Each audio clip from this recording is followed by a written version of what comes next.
one of my favorite things about going to a conference is just hearing new ideas and hearing people talk about something that triggers something in your head and you go, oh, this is something we should address. So listening to that panel really sort of got my head churning, thinking, okay, where are the content avenues we could do? So the bringing together of different diverse voices is always going to come up with something interesting.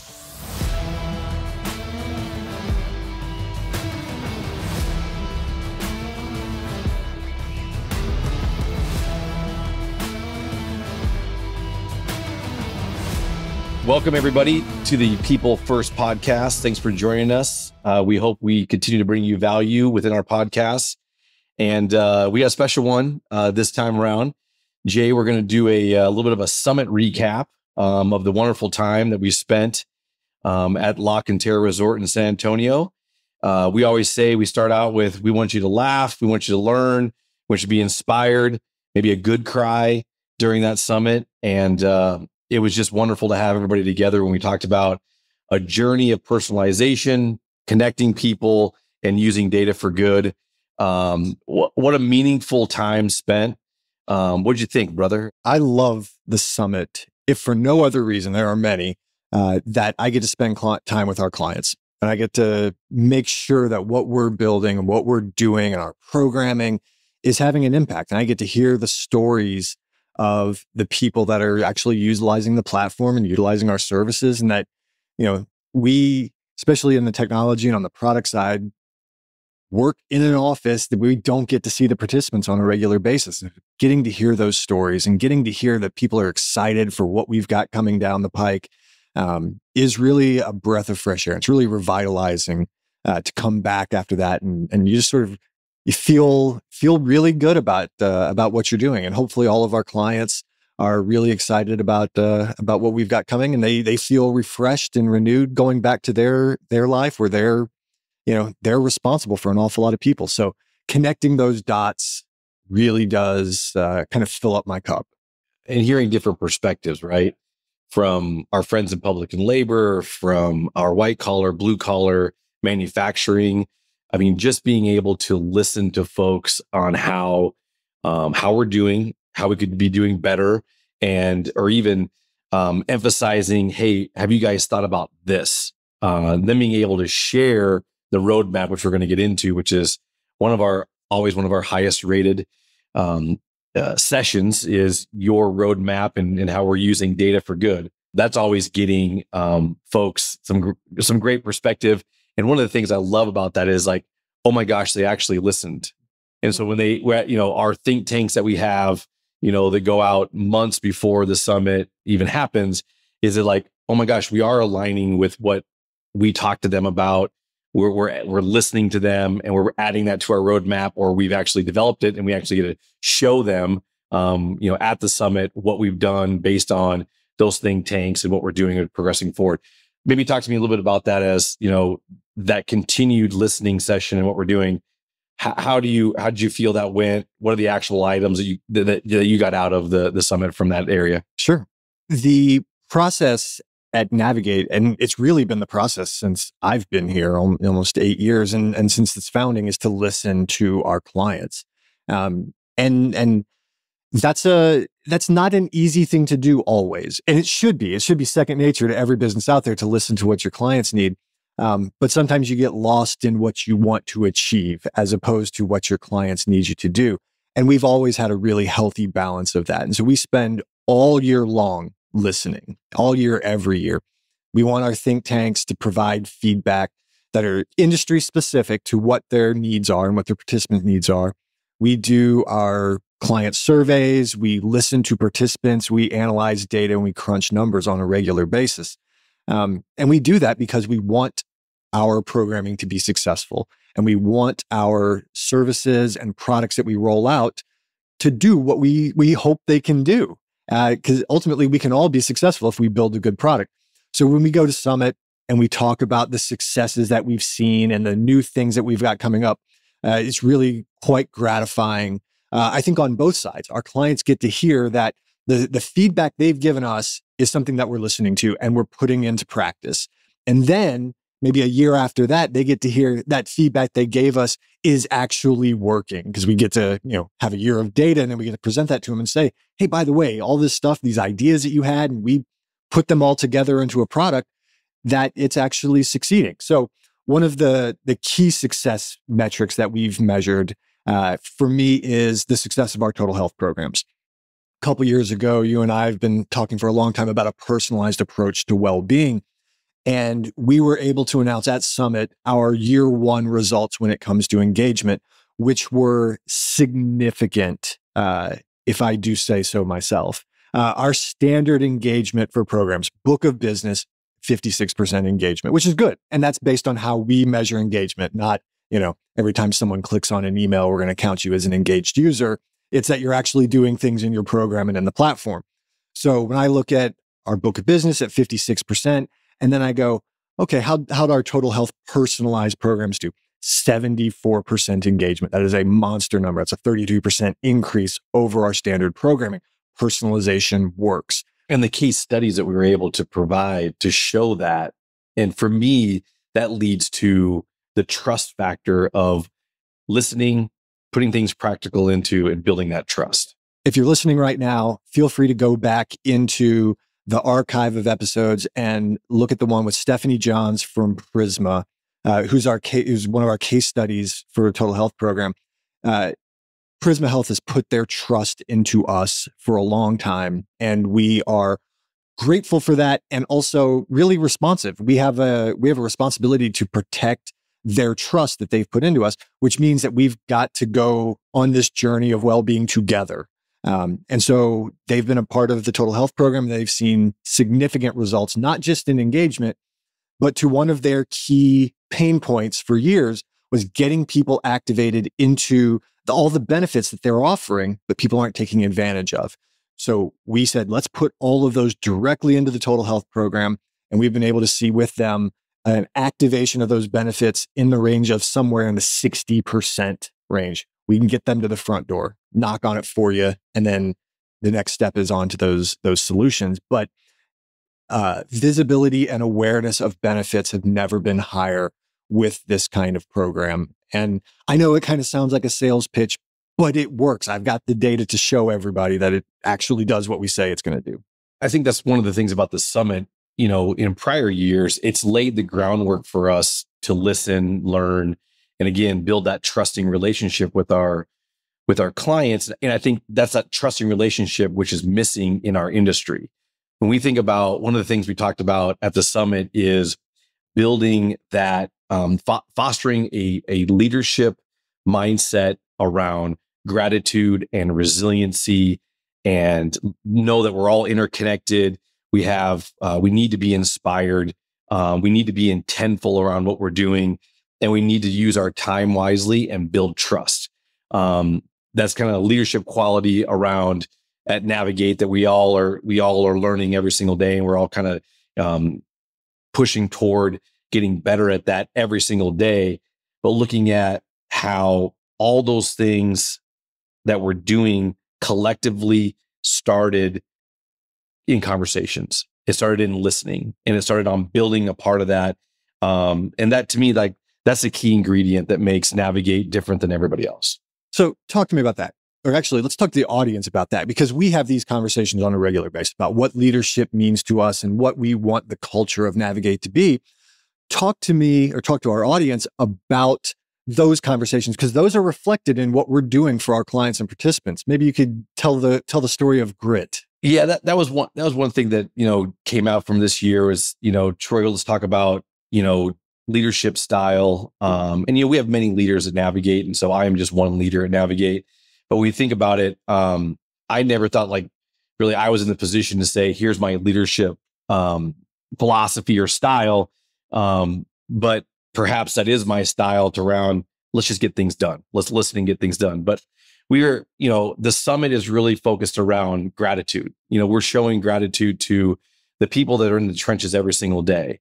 And, to me, if you understand gratitude and you practice gratitude, then you're going to unleash an opportunity within your personal and professional careers and life that some don't get to see.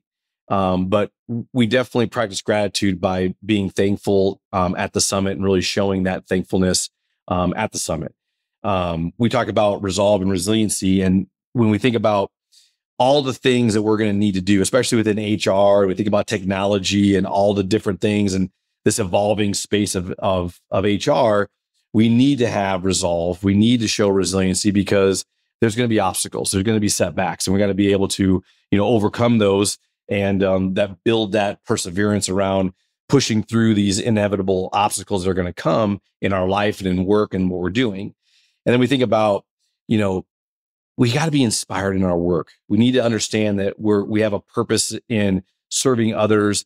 And we need to understand that really being intentful about having gratitude, building ourselves, building that muscle of perseverance, but then also understanding that there's so much interconnectedness to holistic well-being, to clinical well-being, to the communities that we serve, to productivity, to workers' comp, all these things underneath health and well-being. There's so many different variables that are interconnected. And then lastly, just looking at time and trust. As we look at where and whom you spend time with and how you spend that time and how you build trust by making deposits more than withdrawals is where we feel it's so worth it spending time with our clients. It's so worth spending the time and energy and the resources to listen and spend that time, because in the end, we're trying to build a trusting environment. And that trusting environment is centered around that service model and making sure you're going to have a human connection when you're working with us. You're not just going to be this self-serve kind of thing. We're going to actually service to the degree of making sure that you're taken care of in HR, because not very often do you get gratitude. You're always showing resilience, because in the last 5 years, if you're in HR, you've shown resilience to a level that is on a mountaintop, and everything is interconnected, and you are helping others no matter, you might not see it, but on the tangible side of things, when you see the results and we're able to use that data for good, we really are seeing that and making sure that they see that as well, that the work that they're doing is tangible. And then really, we sit in a space that has maybe 4 organizations has owned like 90% of the marketplace for a long time. And trust is almost like a PTSD that's occurred with those vendors. And we're trying to do something different to say service first, innovation, using data for good, and really start to crack that market share and what we're doing. And I think it starts with gratitude. So that's where we're at. I love that. It's a great style you got going on there. It's our style. And I think that grit is a key ingredient in any formula if you're going to get things done. So we've talked about your leadership style and what Navigate believes in. How do we get some of those thoughts across to the people that are attending the summit? What are some of the things that we hold dear in bringing people together? Yeah, I think bringing people together is that interconnectedness, right? But I think bringing people forward to show them, I think about Andrew Sykes at our summit, who's at the Kellogg School of Business at the University of Northwestern. And he has to be really good for me to mention Northwestern University in our podcast, being an Iowa Hawkeye and Notre Dame Fighting Irish. So he's really good. But I think that his mindset and really sharing what he talked about in developing trust in that framework, but then also your origin story.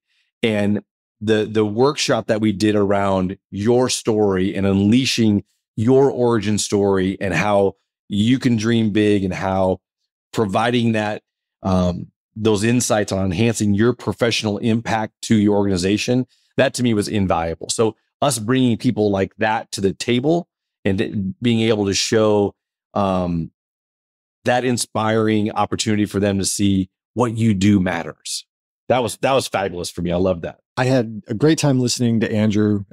We had dinner together the first night of the summit, and the story he helps everyone else tell, I think is really valuable. He obviously goes around public speaking, and that's one of his jobs.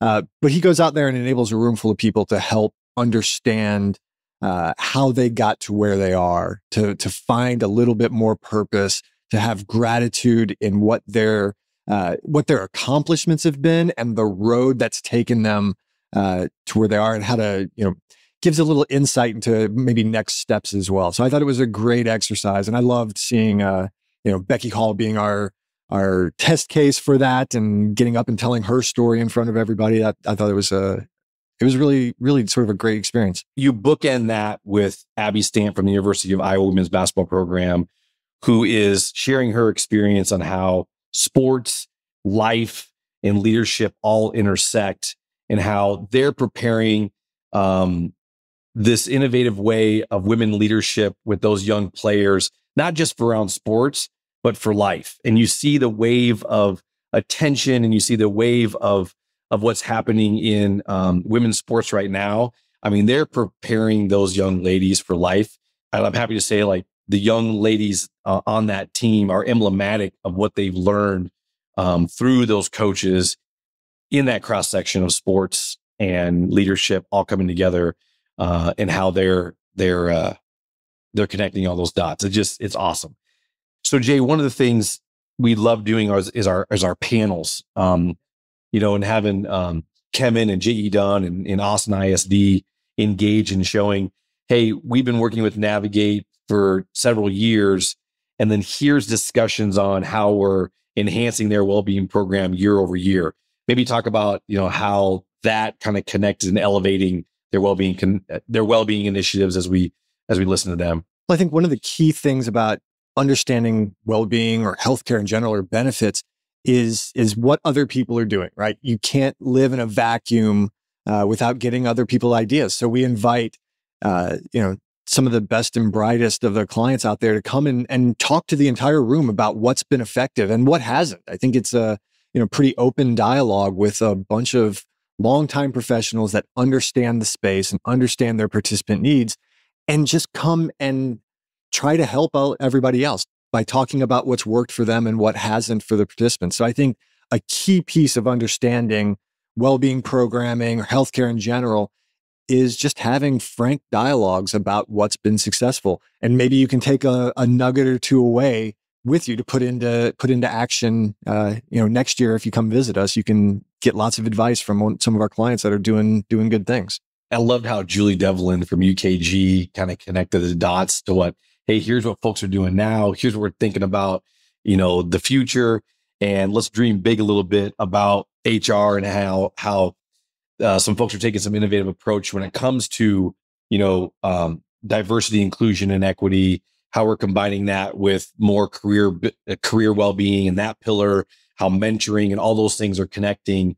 I thought Julie knocked it out of the park, and the HR conversations that we're having after she spoke, almost to the degree where, also to the degree it was so good that we're having her on our podcast, just singularly to have her get another conversation with her. But those breakout sessions that we had, I think they were critical topics.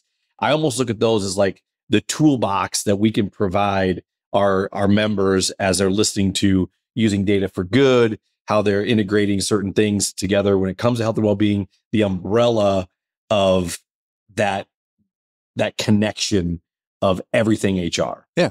And when you talk about interconnectedness, that means you have to have a diverse set of voices, right? We need to hear from our clients. We need to hear from our participants, but we also need to hear from our broker partners. We need to understand what they're seeing at the higher level in the marketplace, because they have a different perspective from everybody. So I love having panels with the people that are in the trenches, not at the client level, but at the broker level. I think they offer an incredibly valuable insight for all of our clients and for us, of course, to know sort of where the market's going and what we need to be thinking about and what trends have been effective. Our broker partners can really be invaluable for that.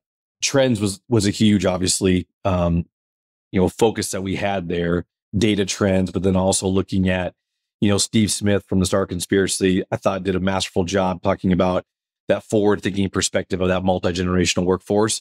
We've had a podcast on this, and if you haven't listened to that one, please do, with Allie Payne. When we think about that multi-generational workforce, the data he was bringing back on what Gen Zers are looking for, one of them being around mentoring and looking at how that generation is going to be over 50% of the workforce this year in 2024.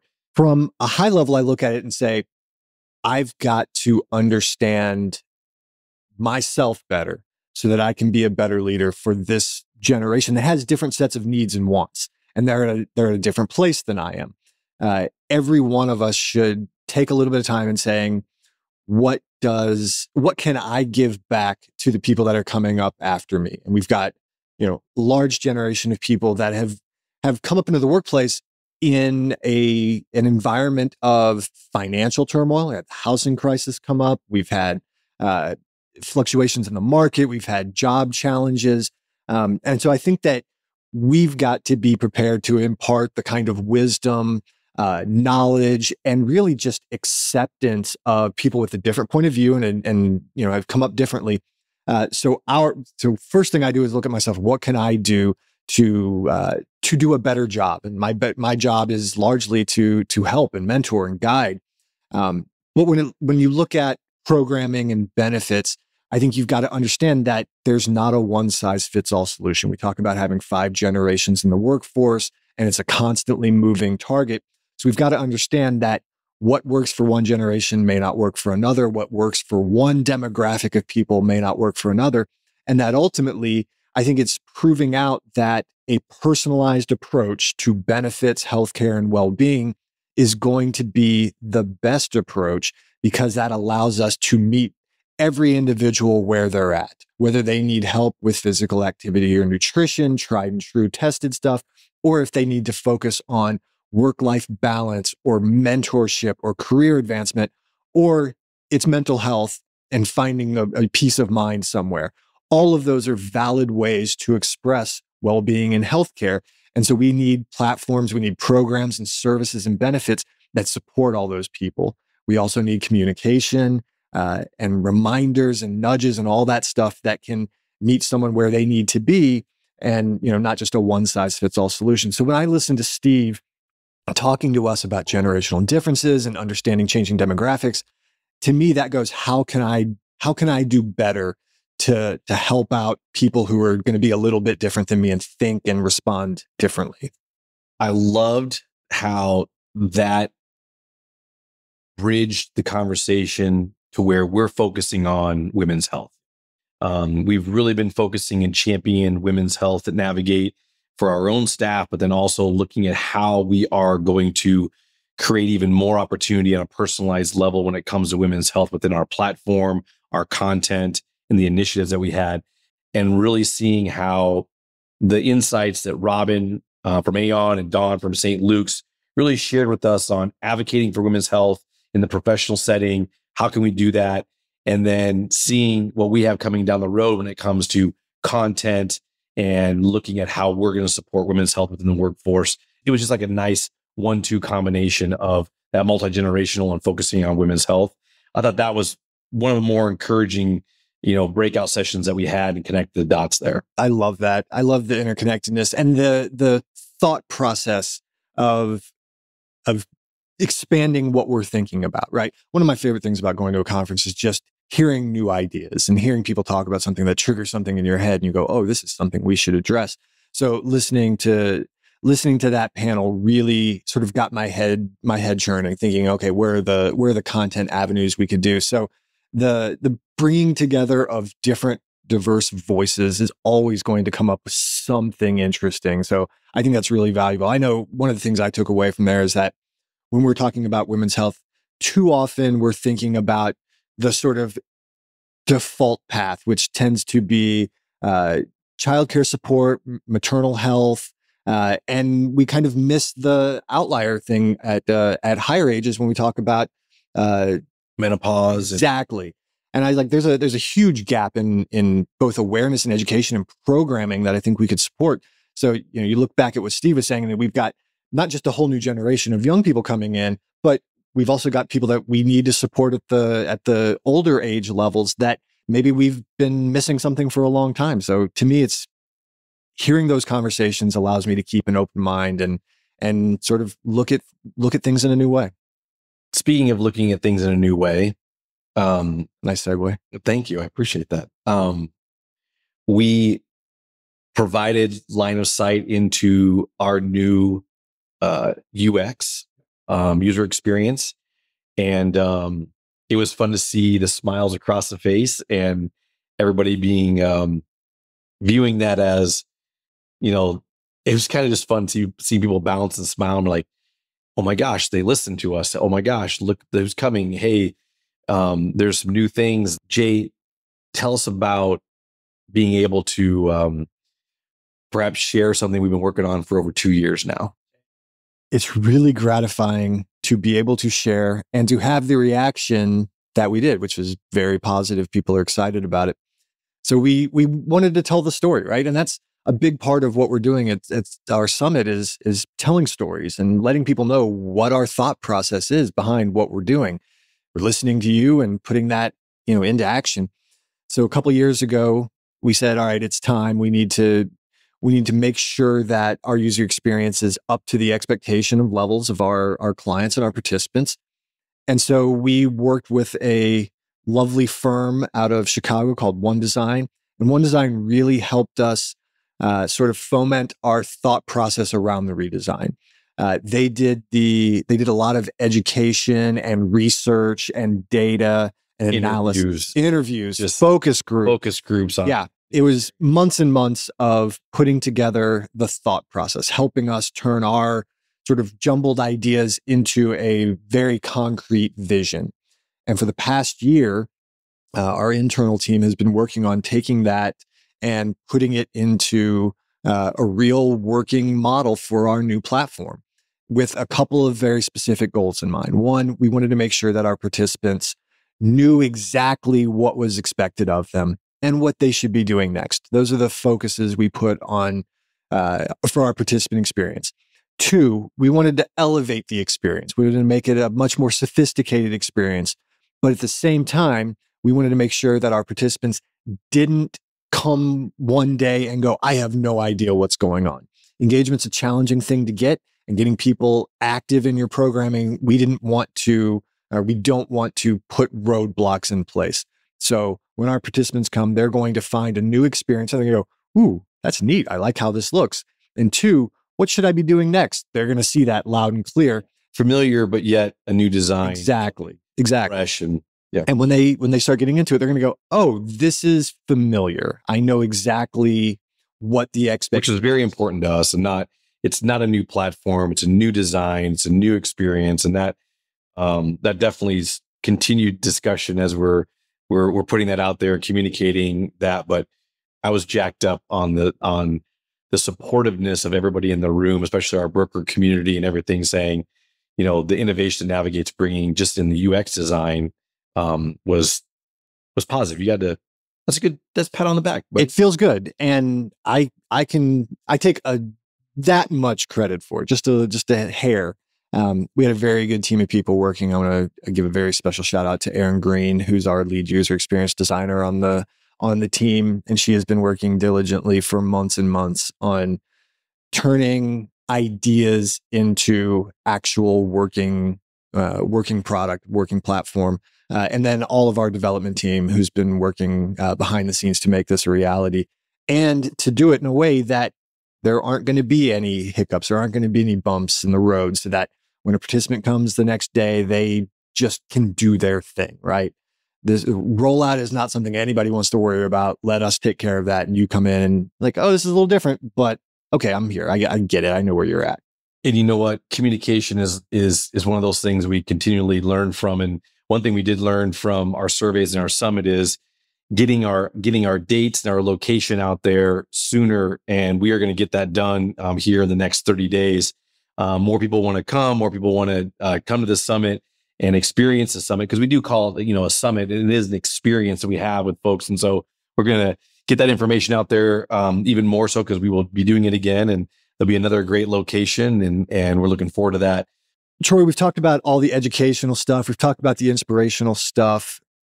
Give me some other tidbits and nuggets that you can expect from the summit. Maybe a little more on the fun side, a little social side. Yeah, I'm gonna carve that answer into my best day ever, because I think my best day ever was one, the powerful message that Hope Hits Harder provided us at our summit, where they're giving back and creating packages for families that are going through cancer at San Antonio Children's Hospital.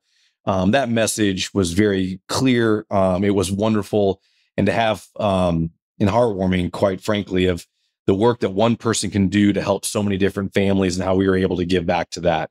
That was just, it's an X factor of our give back at Navigate. And then also, I thought casino night was going to be fun. I didn't realize how how much fun it was going to be. It was awesome. And, for us to have that casino night, it was very lively. And we had, a raffle to honor our friend Brian Lackey. And it was just, it was an evening filled with joy and surprise and celebration. And I thought people loved it. And there were just so many smiles and fun that people were having when it was kind of play money, but then that play money could roll into all of our raffles that people won and everything. And so that to me was just best day ever. And like part of our summit that I absolutely enjoyed outside the sessions and what we had. But how about you, boss? Casino night was a blast, fun time had by all, and seeing everybody just enjoying themselves and cutting loose. It was great. All the events that we have at the summit are really very like curated in a way that makes it like an exceptional time. The dinners are great. The casino night's great. The speakers are great. I really enjoy that. Seeing people on planes carrying their cowboy hats. That was kind of fun. Yeah. Everybody got the sort of the Western themed social event with the giant steer. That was really exciting. Everybody had their cowboy hats. The leather craftsmen's were really cool. That was awesome. I do love our team does such a great job of like connecting local small businesses to our summit and supporting them. I mean, even from the White Rhino winery to the Leatherman, the group that did that, custom cowboy hats and everything. That was just like, there's like this little variable of personalization that our team really connects to make it a wonderful experience and just enhance the experience for people. It's great. It's a good time. And it's not like one of those conferences that you go to where you don't want to participate in the social stuff, right? You go, oh, this is basically going to be a sales pitch in the form of a cocktail hour.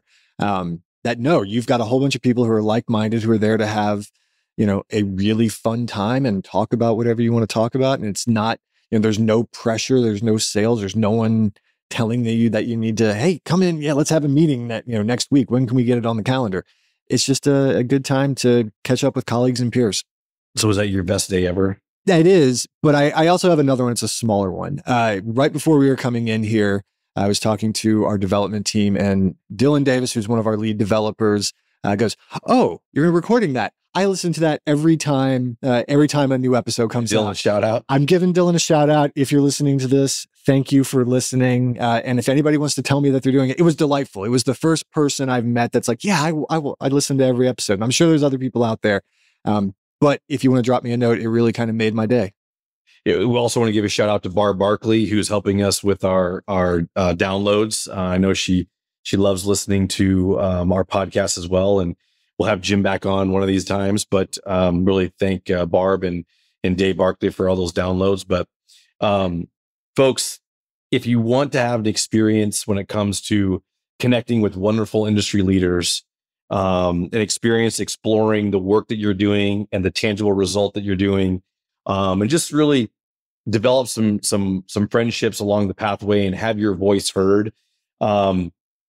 Maybe take a look at our summit next year. We're going to have more information coming out here pretty quick on our location and when it's going to be. But we recognize it's not the easiest thing to do to get there. But please know that when you do get there, is an experience that we hope that and an opportunity that you hope that is valuable to you for your career, your personal life, your family life, and the community that you serve. And that's what we're about, Navigate. So we hope that you take a look at us, and we'll see everybody back from San Antonio this next year. And I'm anxious to share with you where we're going to be going, because it's going to be a fun one, another fun one. I don't know how they do it, but our team does a masterful job year over year over year. And I'm looking forward to the next experience. So thanks for joining us on our podcast. Continue to like, download, let us know how we can help out. Hopefully we're bringing value to you every single day. And thank you for what you do for others every single day. And Keep doing good things out there. Thanks, everybody. We'll see you soon. Bye-bye.